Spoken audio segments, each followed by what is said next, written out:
So now we'll show you how to install the optional water coil for the Max Caddy. You can remove either the panel from the right or the left side of the furnace. To do so, obviously you've got to remove every screws around it.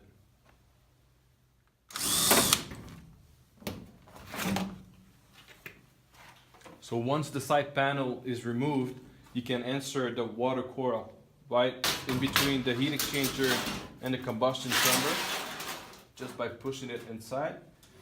And then you just put back that panel by removing the knockoffs first.